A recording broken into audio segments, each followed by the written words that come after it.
İşğaldan azad edilən ərazilərə böyük qayıdış proqramı uğurla davam etdirilir. Bu dəfə Xocalının Ballıca kəndinə 24 ailə köçürülür. Hazırda biz xüsusi müxbirimiz Habil Aslanoğlu'ya bağlanmağa çalışacağıq.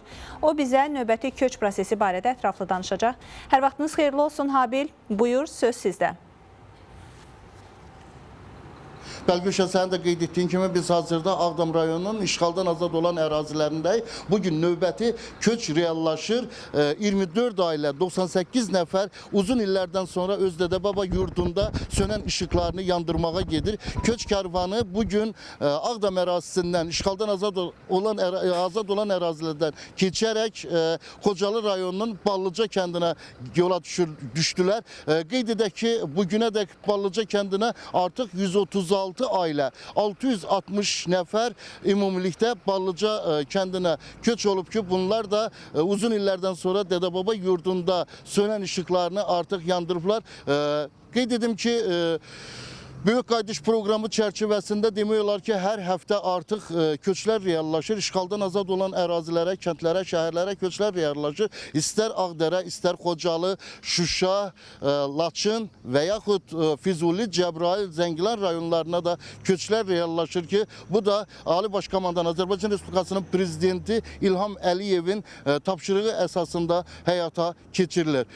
Biz də Ayrı 24 olaraq onların sevinçlərinə şərik olduq, onlardan müsahibələr aldıq.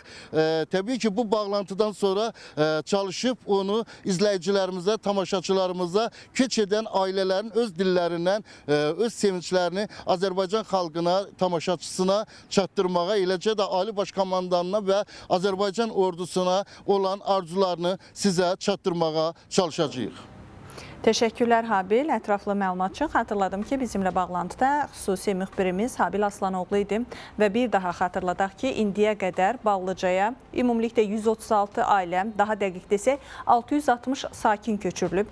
Xüsusi müxbirimiz ata-baba ocaqlarına qayıdan Xocalı sakinlərinin təəssüratlarını da öyrənib, izləyək.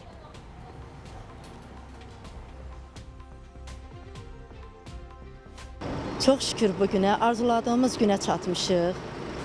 Gedib orada Noruz bayramını keçirməyi çox arzulayırdıq. Çox şükür, indi gedib orada Noruz bayramımızı keçirəcəyik. Bugün də çox qürur verici, şad, sevindirici bir gündür ki, 32 ildən sonra yenidən öz doğma vətənimizə, torpağımıza, elimizə, obamıza qaydırıq. Uçmağa qənadım yoxdur. Torpaqların üzünü görməmişəm, amma sevindiyimdən uçmağa qənadım yoxdur.